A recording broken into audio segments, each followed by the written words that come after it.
So they catapulted him.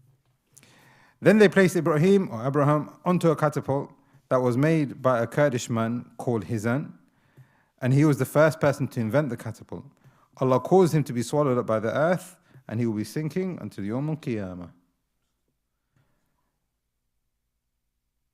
The dhulm that you see in the dunya, we now, Aqidah point here, we know that there's a dunya, there is a barzakh, and there is the akhirah.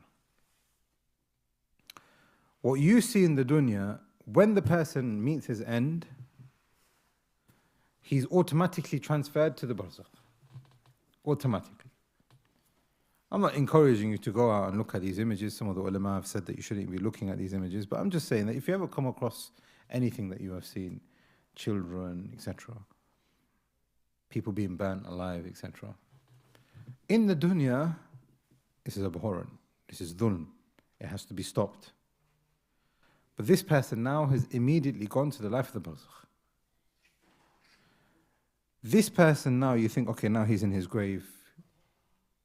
Maybe he looks peaceful, all of that. But he's in a completely different realm.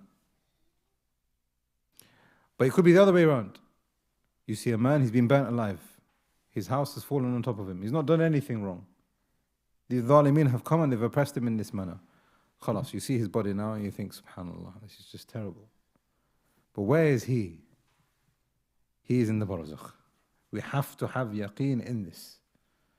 Which is that now, if the person is steadfast upon his religion, upon tawheed, worshipping Allah in the best possible manner that he has, staying away from what is haram, Allah subhanahu wa ta'ala will not disgrace his servants.